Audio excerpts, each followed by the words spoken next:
Bonsoir à tous. Merci à l'Espace Éthique Santé Mentale de Lille et aux intervenants. On a déjà beaucoup de questions sur lesquelles réfléchir. Pour compléter l'échantillon non représentatif des cas cliniques, je vais en effet en ajouter un qui pose d'autres questions que celles qui ont déjà été posées et qui a été écrit par une infirmière à domicile. Donc je vais lire son cas. Il s'agit de Mademoiselle B. Mademoiselle B a 77 ans. Elle est sous tutelle. Elle vivait avec sa maman dans un appartement de 3 pièces à Paris, au premier étage d'un immeuble sur cour. Puis sa maman est décédée et depuis Mademoiselle B vit seule. Mademoiselle B nous a été adressée par sa tutelle. Nous passons chez elle un jour sur deux pour une aide à la toilette. Elle ne se lève plus depuis un certain temps et reste dans sa robe de chambre qui porte les traces de toutes ses activités de la semaine. Elle s'installe sur les WC toute la journée. Elle y apporte les plats apportés par le CCAS, sa bouteille d'eau et sa radio. Ses jambes sont pleines d'œdème et par endroits des plaies apparaissent.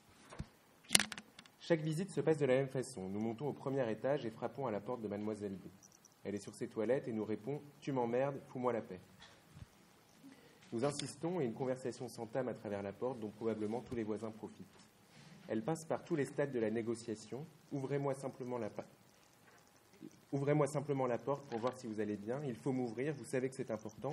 Mademoiselle B, ouvrez-moi maintenant. J'en ai marre de passer à chaque fois 15 minutes sur le palier à crier à travers la porte. Parfois, Mademoiselle B fait semblant de ne pas être là. Nous l'entendons juste marcher et respirer derrière sa porte. En général, Mademoiselle B finit par ouvrir au bout de 10 à 25 minutes en nous disant qu'elle n'avait pas entendu. Immédiatement, elle nous propose un bonbon. S'ensuit une longue négociation. 7 heures ou ces 2 heures ont été ponctuées de menaces, de cris, de « arrêtez Mademoiselle B, ça suffit », de « si vous ne m'ouvrez pas, j'appelle les pompiers », de « arrêtez de me cracher dessus, c'est dégoûtant ». Il y a le moment où dans nos petites têtes de soignants se confronte le cliché de « ah, vous êtes infirmière, c'est formidable comme métier, vous êtes admirable, quelle patience il faut, jamais je ne pourrais faire ce métier ». Et cette image de nous-mêmes, tambourinant à la porte de Mademoiselle B ou exaspérée à ses pieds par son énième crachat, criant parfois ou menaçant. À quel moment l'insistance devient maltraitante? À quel moment l'acceptation du refus de soins est maltraitante? Une question éthique qui se pose, à mon avis, dans le cas de Mademoiselle B et dans les cas dont on a traité jusqu'à maintenant, est de savoir finalement quels arguments peuvent nous autoriser à ne pas accepter l'expression explicite d'un refus de soins. Autrement dit, comment justifie-t-on la non-prise en compte de la volonté d'une personne lorsque cette volonté est exprimée de façon aussi explicite, et Dieu sait que Mademoiselle B était plutôt explicite. Alors, 2 grands types d'arguments peuvent être invoqués que je vais critiquer. On peut envisager des justifications proprement médicales autorisées par la posture du psychiatre ou du psychologue qui, comme on le sait, a le privilège de pouvoir faire parler l'implicite, d'interpréter le refus de soins. Privilège donc de l'interprétation. On peut, pour reprendre le cas de tout à l'heure, penser que le penchant schizoïde de la dame l'empêche de prendre de bonnes décisions pour elle-même. Toutefois, en raisonnant ainsi, le soignant risque de se protéger derrière un savoir qui peut disqualifier tout simplement ce qu'exprime la personne. On pourrait alors parler de présomption d'irrationalité, présumer l'irrationalité du choix, du refus, en l'occurrence de la personne. Ruvenogien a lui parlé, dans le contexte de la fin de vie, de l'acharnement herméneutique, ou on pourrait parler aussi d'acharnement interprétatif, en référence bien sûr à l'acharnement thérapeutique. Et il dit la chose suivante: lorsque les patients disent ne pas vouloir mourir, nous prenons en compte leurs souhaits, nous ne leur posons pas plus de questions. À l'inverse, quand ils disent vouloir mourir, d'un seul coup, nous nous mettons à parler de pulsions suicidaires, nous allons chercher le sens caché derrière ce qu'ils expriment, comme s'il était irrationnel de vouloir mourir, comme s'il n'y avait pas de raison de vouloir mourir. Ce présupposé implicite, au-delà de son caractère contestable, il n'y a pas de raison de vouloir mourir, peut faire aussi obstacle à certaines interprétations de la situation. Et si on revient à Mademoiselle B, c'est tout à fait clair. On peut interpréter le refus de Mademoiselle B comme l'expression d'une franche antipathie envers les soignants, envers les intervenants qui se multiplient chez elle et qui lui donnent peut-être le sentiment d'être envahi, d'être dépossédé de son appartement et de son intimité. Le refus s'interprète moins peut-être alors comme un geste suicidaire que comme l'expression d'une pulsion de vie et l'affirmation d'une dignité. J'existe en tant qu'être humain, je ne suis pas réductible à mes besoins corporels, laissez-moi mon intimité. C'est là alors une toute autre interprétation de la situation, dont on ne peut pas dire, il faudrait creuser davantage si elle est plus vraie, moins vraie que l'autre. Toutefois, la question, à mon avis, éthique et épistémologique, la question qui porte sur le savoir lui-même, est de savoir dans quelle mesure les savoirs divers développés dans les champs de la psychiatrie et de la psychologie ne risquent pas de bloquer l'accès à cette interprétation. Est-ce que cette interprétation reste malgré tout possible, cette interprétation donc du refus de Mademoiselle B comme un geste de vie et non comme un geste de mort? Donc, première question éthique et épistémologique en même temps. Deuxième type d'argument, l'argument moral. L'argument moral qui nous permettrait de justifier le fait de ne pas prendre en compte le refus de Mademoiselle B. Et là, finalement, on peut se demander, en suivant donc un argument moral, si Mademoiselle B n'exprime pas à travers ce rejet, si elle n'est pas motivée par la honte. Et que faire dans ces situations où la personne est motivée par la honte? La honte, donc, qu'on peut définir comme ce sentiment négatif sur soi-même qui s'accompagne du désir de garder secret des actes ou des vues sur nous-mêmes. Ici, donc, on s'intéresse aux motivations de Mademoiselle B et certaines motivations, celles qui procèdent de la honte, de la dépréciation de soi, ne sont pas de bonnes motivations, ne sont pas des motivations acceptables, précisément parce que la personne n'exprime pas ses valeurs, elle cherche juste à se protéger du regard d'autrui. Kant disait précisément, le philosophe Kant, que ce qui compte en morale, c'est uniquement l'intention. Et pour qu'une intention soit moralement bonne, il faut qu'elle soit universalisable, que je puisse imaginer un monde où chacun agirait comme moi-même. Ou encore, agis de telle sorte que tu ne traites pas l'humanité en toi-même ni en autrui seulement comme un moyen, mais toujours aussi comme une fin. Ici, l'argument moral consisterait à dire que Mademoiselle B se néglige comme être humain en négligeant sa capacité humaine, sa capacité rationnelle à poser des valeurs, à poser ce qui compte pour elle. Elle se considère uniquement sous son aspect physique et ainsi se déprécie. Qu'est-ce que c'est que se déprécier? Se déprécier, c'est se donner un prix très bas et c'est donc peut-être attenter à sa propre dignité. La dignité est pour Kant ce qui n'a pas de prix. Donc, on voit que cet argument moral nous invite à considérer donc ici que Mademoiselle B pourrait porter atteinte à sa propre dignité. Alors, une critique qu'on peut faire à cet argument est notamment de dire que notre sens de ce qui est digne et de ce qui ne l'est pas est toujours déterminé par des préjugés culturels. Ici, j'ai coupé un peu le cas clinique, mais Mademoiselle B a une odeur très forte. C'est peut-être l'intolérance à l'odeur de Mademoiselle B qui rend éthiquement indéfendable pour les intervenants ce type de situation et qui pousse les agents donc à vouloir la changer à tout prix. Donc notre sens de l'acceptable est toujours culturellement déterminé selon ce qu'un anthropologue, Didier Fassin, appelle des économies morales. Autrement dit, une certaine définition du seuil entre ce qui est acceptable et ce qui est inacceptable. Par ailleurs, autre critique, la dignité peut être l'outil d'une psychologisation du refus en invoquant précisément le déni ou la honte de la personne. Ici, j'ai parlé de la honte éventuelle de Mademoiselle B et j'ai présupposé en parlant de honte qu'une personne qui ne voulait pas se laver le faisait nécessairement par honte. Mais que dire d'une personne qui déciderait, en fonction de ses valeurs, de ne pas se laver? Et on rejoint le questionnement évoqué tout à l'heure de la personne qui est dans la rue et qui ne veut pas entrer en établissement. Alors, cette critique de la dignité, elle a notamment été formulée par un philosophe qui est mort tout récemment, qui s'appelle Ruven Augien. Et Ruven Augien défend une position qu'on appelle le libéralisme moral et qui dit, en fait, il n'y a pas de devoir envers soi-même, comme on pourrait le prétendre en invoquant la dignité de Mademoiselle B. Mademoiselle B n'a aucun devoir de faire sa toilette. Il n'y a aucun devoir envers soi-même, mais que des devoirs envers autrui. Et le seul principe que l'on doit accepter en morale, c'est le fait de ne pas nuire à autrui. Le seul tort est la nuisance à autrui.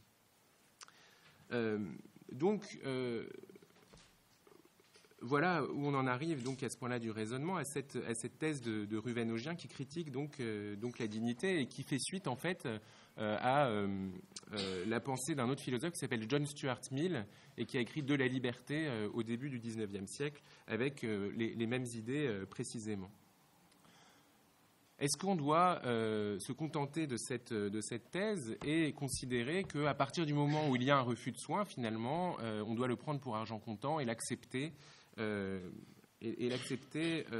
sans continuer finalement à interroger ce refus de soins. Il me semble, et je crois qu'on partage tous cette intuition, en tout cas c'est ce que j'ai compris d'après la première partie de cette soirée, qu'il y a quelque chose de profondément insatisfaisant dans cette position-là. Bien qu'elle soit d'une certaine manière facile à exprimer, et notamment dans la critique qu'elle permet du paternalisme éventuel des soignants.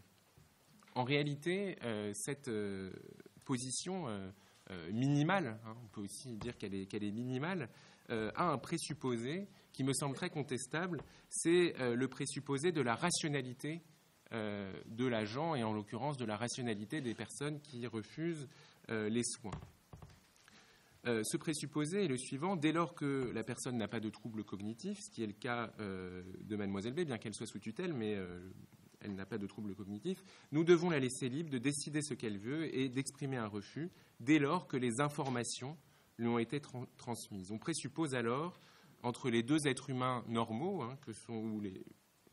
il peut y avoir plus que deux êtres humains, mais entre les êtres humains engagés dans cette situation, en interaction, la possibilité d'une communication transparente.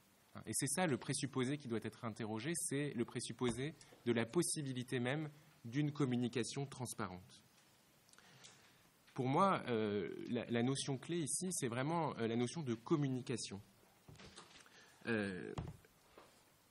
La communication, c'est un philosophe qui s'appelle John Austin qui l'a montré, la communication est toujours performative.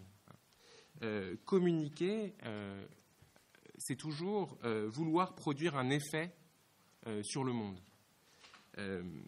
John Austin a montré que même les énoncés constatatifs, comme par exemple ce stylo est vert, même tous les énoncés, même constatatifs, visent toujours à produire un effet sur le monde. Et il avait distingué entre plusieurs types d'actes de langage: les actes locutoires, donc par lesquels le locuteur énonce des contenus objectifs; les actes illocutoires, par lesquels le locuteur accomplit une action en disant quelque chose, par exemple la promesse, ou encore l'acte qui dit « je vous fais mari et femme », par exemple, ou les actes perlocutoires qui visent à produire un effet chez l'auditeur, comme la persuasion, le marchandage ou le mensonge. Donc, au-delà du contenu même du mensonge, du message délivré, il y a toujours un effet qui est recherché dans tout discours, et c'est cela qu'on appelle la performativité du langage.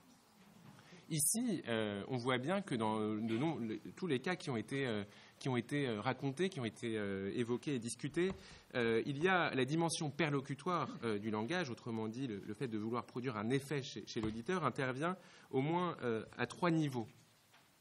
D'abord, dans l'information ou la proposition de soins qui est faite à la personne par le soignant. Proposer un soin, c'est toujours confier à l'autre une responsabilité, c'est le mettre dans une certaine position. il sait maintenant, il doit se le tenir pour dit, il ne peut plus faire comme s'il ne savait pas, et il est dans une position où il doit choisir. Donc, informer, c'est toujours, d'une certaine façon, performer, faire que l'autre performe un choix. Deuxièmement, deuxième niveau où cette dimension performative intervient, le refus lui-même peut être bien sûr une provocation de la personne. Ça peut être par exemple une forme de chantage exercé sur le soignant, une menace exercée sur lui. Troisième niveau, éventuellement, et on en a vu encore dans les exemples, les stratagèmes qui peuvent être développés aussi bien par le soignant que par la personne soignée, d'un côté pour faire accepter le soin, de l'autre pour le refuser tout en l'acceptant, etc. Bon. Donc, il y a toujours cette dimension performative dans toute relation. Où je veux en venir, c'est que finalement, la communication n'est jamais transparente. La communication, c'est un processus qui vise à faire monde commun.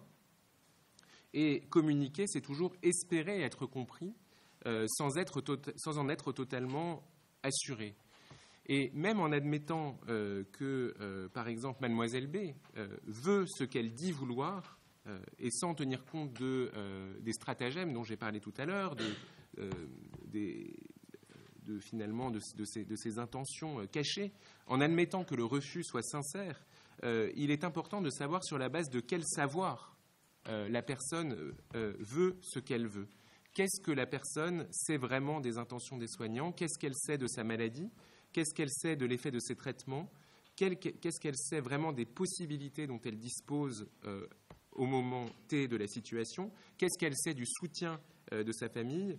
On voit qu'une personne peut être informée sur la possibilité d'un traitement, elle n'en dispose pas moins d'un savoir incomplet sur la situation. Donc, délivrer une information est en ce sens totalement insuffisant, l'information étant peut-être le coup d'envoi d'une communication qui est elle-même totalement incertaine et tissée de malentendus. Dès lors, la position éthique ne peut pas être, à mon avis, d'accepter comme argent comptant le refus tel qu'il est, mais pour le soignant, à mon avis, de toujours tenter d'en voir davantage. C'était la position aussi des intervenants précédents. De comprendre ce qui se joue et de contribuer à maintenir la communication. Jean-Paul Durand a beaucoup insisté également sur cet aspect. Tant que persiste la communication, l'horizon de la compréhension est encore atteignable. Alors, il y a deux sociologues qui s'appellent Pierre Vidal-Naquet et Antoine Aignon et qui ont montré que les soignants devaient toujours faire usage de ruses, notamment dans le contexte du soin à domicile. De ruse. Ce concept de ruse est très important.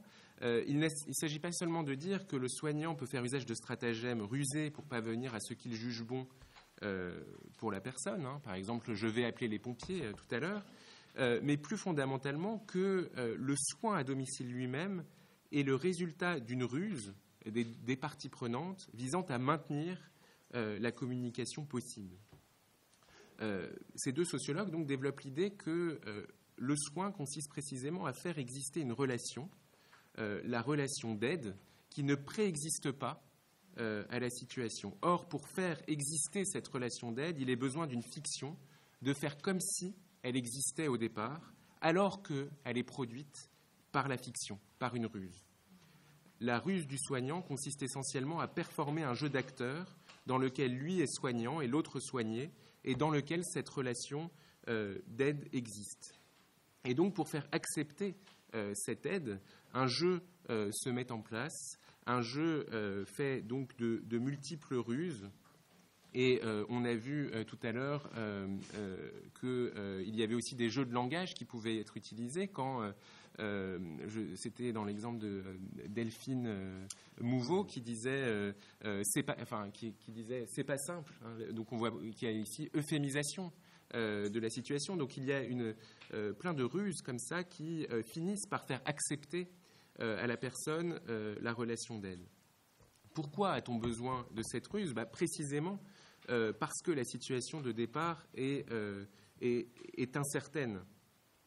Et ce qui nous fait dire que la communication n'est pas le moyen, l'instrument de la révélation de ce que veut la personne, elle est précisément, cette communication, ce qui fait émerger la volonté de la personne. Donc la volonté ne préexiste pas finalement à la relation, c'est par l'ouverture d'un espace de communication commun que peut émerger cette volonté de la personne. L'idée n'étant pas non plus parce que on pourrait tout de suite avoir cette objection-là, de projeter, que le soignant projette sa volonté sur celle de la personne, ni même qu'il, comme on l'entend souvent, qu'il co-construise avec le soigné une volonté. Non, l'idée est qu'il laisse le champ libre pour que puisse s'exprimer donc la volonté de la personne. Et donc, par rapport à cette idée que j'exposais tout à l'heure de l'acharnement interprétatif, l'idée n'est pas non plus d'interpréter les désirs derrière les mots, d'aller débusquer, si vous voulez, ce qui est caché derrière ce qui s'exprime. L'idée est, par la communication, de rendre possible, en maintenant cette communication, l'expression d'un désir.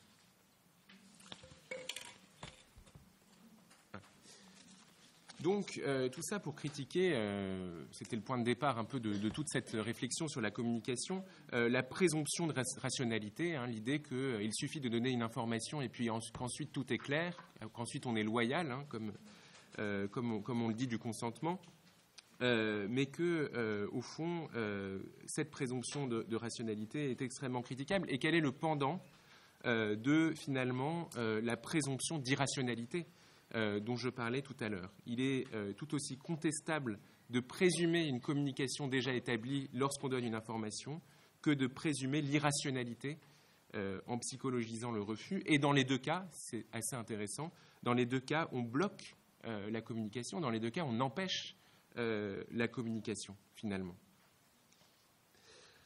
Donc ça, c'était la première critique que j'aurais à faire à cette position, disons, de l'éthique minimale. La deuxième question qui me semble très importante sur le refus de soins, c'est la question sociale et politique. Et je vais terminer là-dessus.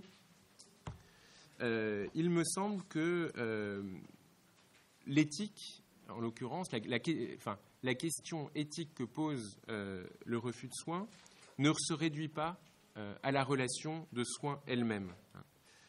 Il me semble que l'éthique pose des questions sociales et politiques et que, et ça c'est plus une idée sur l'éthique, que réduire finalement la question du refus de soins à une question de relation de soins, c'est finalement contribuer à dépolitiser la question du refus de soins.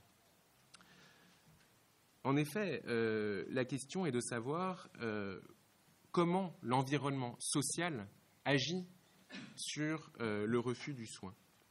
Et ce qui nous permet de penser cela, c'est notamment une approche philosophique qui s'appelle l'approche par les capacités ou capabilités, qui a été développée par Amartya Sen et qui propose qu'on s'intéresse aux capacités des individus de choisir les fonctionnements, les façons de fonctionner, qui correspondent à l'idée qu'ils se font d'une vie réussie. L'approche par les capacités invite à déplacer le regard de la situation présente de la personne vers une situation espérée ou désirée. Dans la situation présente, la personne dispose d'un champ de possibles restreint et donc, dans ce champ de possibles restreint, le choix de la personne peut correspondre à un moindre mal, à un accommodement douloureux. Appliquer l'approche par les capacités au refus de soins revient à considérer ce refus comme un choix réalisé dans un champ des possibles, champ qu'il s'agit d'élargir en tenant compte de ce qu'elle aurait voulu. Et cet élargissement à ce qu'elle aurait voulu a deux vertus. D'abord, il permet de pointer des possibilités ignorées par la personne elle-même, ce dont je parlais tout à l'heure. Qu'est-ce que la personne sait de ce qu'elle peut vouloir, finalement, dans un contexte déterminé. Et par ailleurs, cet élargissement permet d'attirer l'attention sur les conditions pratiques du choix qui se réalise. De quel recours cette personne dispose-t-elle réellement ? Est-ce qu'elle a des amis ? Est-ce qu'elle a de la famille ? Et qu'est-ce que le fait qu'elle n'a pas d'amis, qu'est-ce que son isolement nous dit sur notre société ? Donc, cette approche politique me semble très importante. Alors, il y a une autre approche politique qui est encore peut-être plus exigeante que l'approche par les capacités, c'est l'approche de la reconnaissance, l'approche de la théorie de la reconnaissance. Alors, cette théorie de la reconnaissance, elle nous conduit à critiquer le postulat même d'une capacité des individus à poser des valeurs de façon individuelle. Elle nous dit que, cette théorie, que pour développer un rapport à soi, le sujet doit être reconnu par autrui, par sa famille, par son environnement proche, son environnement professionnel, plus généralement la société tout entière. Et donc, cette théorie de la reconnaissance nous dit qu'il faut partir des sentiments d'injustice que vivent les individus, qui sont au fond les sentiments de mépris, de non-reconnaissance qui peuvent être exprimés.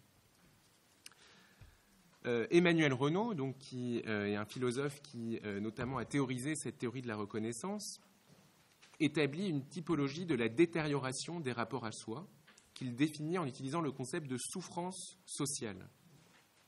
La souffrance sociale peut prendre la forme de la non-reconnaissance, je le cite, de la non-reconnaissance de l'identité, qui interdit au moi de valoriser son existence et accroît ainsi le poids des douleurs passées et présentes. C'est alors donc la non-reconnaissance de l'identité, donc, qui interdit la valorisation de soi, ce qu'il appelle la pénibilité.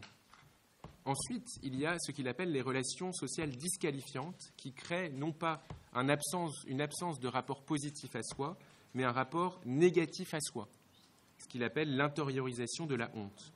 Et enfin, dernier stade, dans cette détériorisation du rapport à soi, la destruction pure et simple du rapport à soi, comme dans le cas de la grande précarité, dont il parle aussi dans cet ouvrage qui s'appelle donc L'expérience de l'injustice et que je vous invite à lire.